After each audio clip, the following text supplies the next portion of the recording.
asked to present on the mineral content in drinking water and the health effects thereof. How? Must I tell them what you did to me?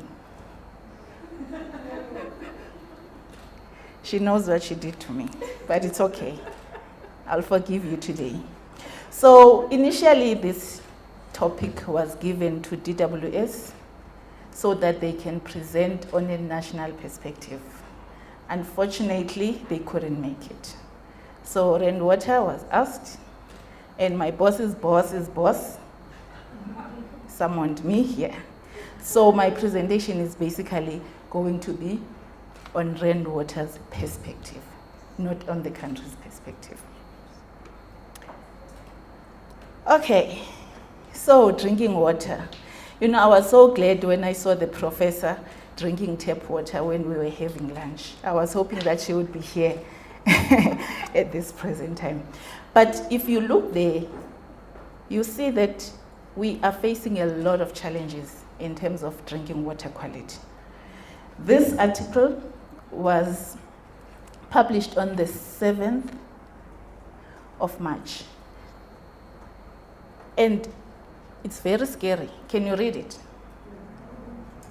So this article is actually telling tourists where not to drink tap water. And if you look on your far, my right, your left, South Africa is there. And if you look there, you will see that there's a lot of countries, lots, compared to the countries where you can drink water.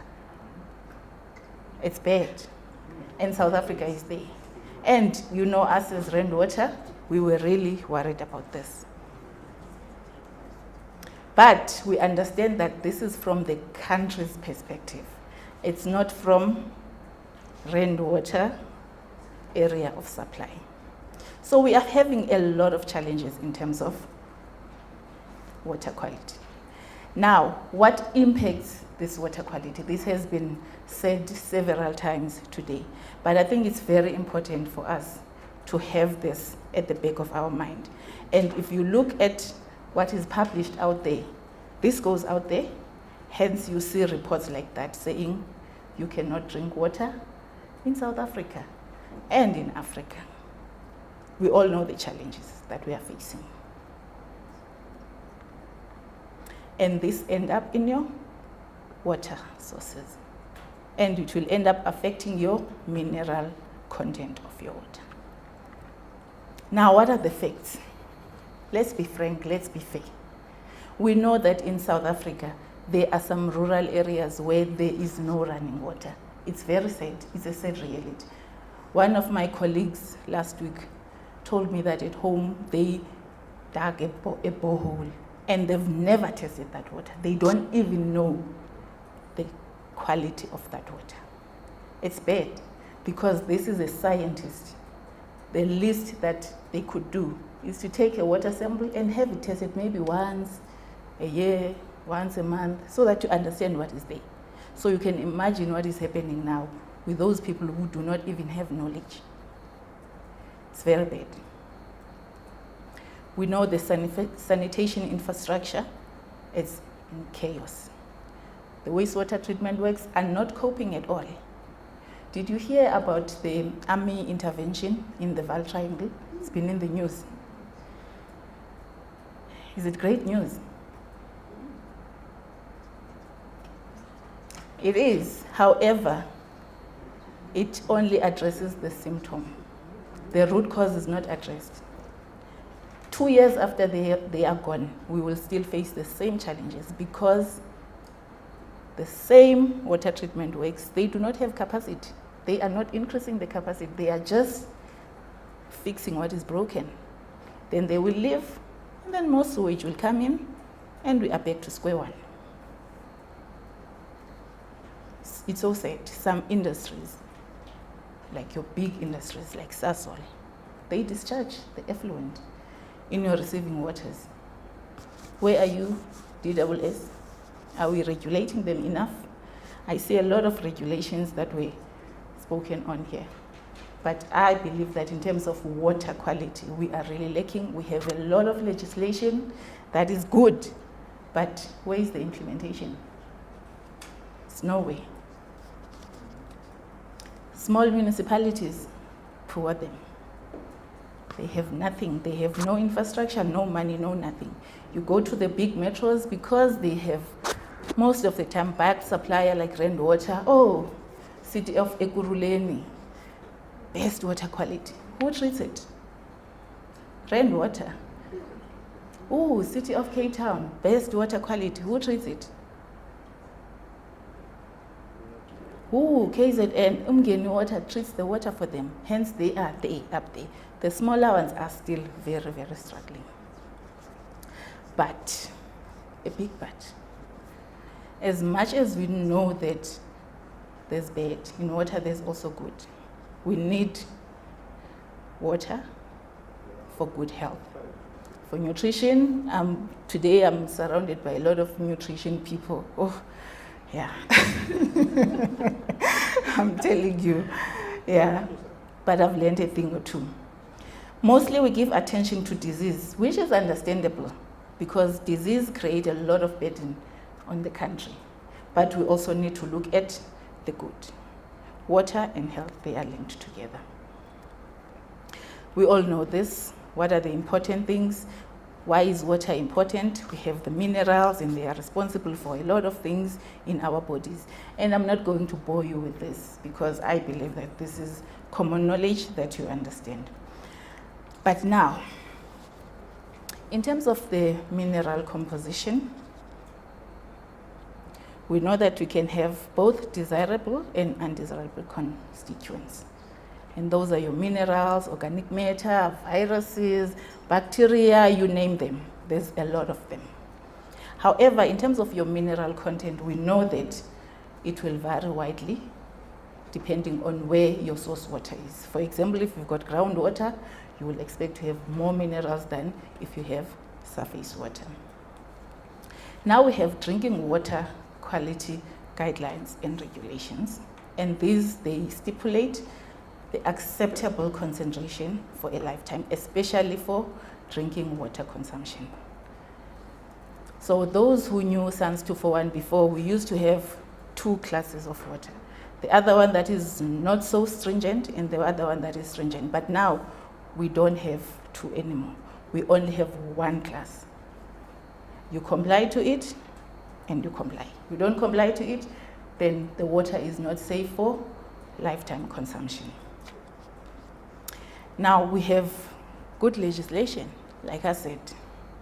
Your SANS 241, this is the drinking water quality standard. It tells you what must be in your water and at what concentration levels. And this is taken from the WHO guidelines. Do we all know the WHO guidelines? We do. There's lots of WHO guidelines for nutrition, there's also for drinking water. But now in terms of rainwater and other water boards, we even go further than that. We have our own internal production specification. What are those? So we look at your SANS 241 specification. So if SANS 241 specification says for your cadmium, you need to have less than 5 micrograms per liter. So in terms of the internal production specs, we'll say, no, we as rainwater or other water boards, we will measure ourselves against a more stringent value. Maybe let's say 3. Why do we do that? To make sure that when the water reaches the furthest customer, it actually complies to SANS 241. So this has helped a lot. So it also helps in risk management. For example, now your internal standard says is 3. And now you are sitting at 2.9. So you know that your processes now, you need to optimize them because you are actually on the borderline of not meeting your own standards. So there on your right, you see your microbiological determinants, physical determinants, chemical determinants, your micro determinants. We spoke a lot about them. Now there is your SANS 241, for those who do not know, and it shows you what you need to have in your water in terms of your minerals, your aesthetic determinants, your microbiological determinants, etc. Yes, I'm very proud to present to you a water quality report from Rainwater. This is the real report. This is for the period of 23 January 2019 to 19 February 2019. As you can see there, can you see it? No. Okay, sorry about that. But if you look there, all of them, we comply with them, and we comply with over 99% compliance. And we have taken about 1,000 samples, that is just in 1 month, for E. coli. 1,000 samples, because remember, E. coli, it's got acute health impact. So you have to monitor it more frequently. So for your chemicals, you will see that we monitor it less frequently. So in SANS 241, they will say, monitor it once a year. We never ever do that. We monitor it more frequently, because water, you drink it every day. So why would you say monitor something once a year? So much can happen in a year.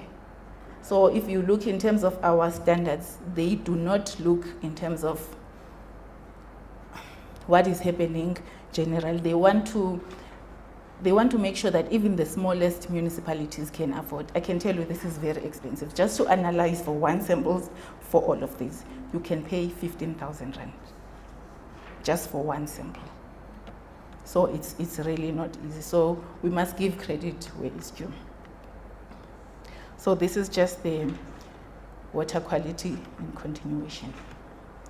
So I know that there has been a lot of talks here about us monitoring only SANS 241 determinants. Yes, I know that in terms of this presentation, we're talking about those minerals that are in SANS 241. And we monitor them to death, and we know that if you have a certain mineral which is above the acceptable level, you will have negative health impacts, of course. Others, they will have your chronic impact. Others, they will have your acute impact. These are just the examples, and I'm not even going to bore you with that. For example, your iron, potassium, zinc, calcium, magnesium, sodium. We all know that you need these in your body, but too much of a good thing is bad. So when they are in excess, they will cause certain health impacts in your body. But when they are not there, there's certain deficiencies. So hence I was saying to you, look at in that bottle. When you check in the bottle, go and check in your standard. What does your standard say? Because these are very essential. So you do not want to be in a situation where you look in a bottle, you find out there's nothing. You don't want that situation where there's nothing. You want something there, but it must be within acceptable limits for a lifetime consumption. But also remember, there are also other minerals that are toxic to your body. For example, your fluoride. As much as fluoride, you need a little bit of it to minimize your bone loss and prevent dental cavities, but too much of it, you are in trouble. Those are just the examples. That's why in South Africa now we no longer add fluoride when we are treating water, because the negatives outweigh the positives. So we no longer use it at all. Another example is arsenic. I know there's been a lot of talks here about arsenic. Arsenic in water is very bad. You know, I read about Bangladesh, and this has been happening for quite some time there. Even now, they have arsenic poisoning. It's very bad, even up to today. So this can cause a lot of cancers, skin lesions. It's very bad. So the reason why this is happening there is that they are using borehole water, and they are not treating it.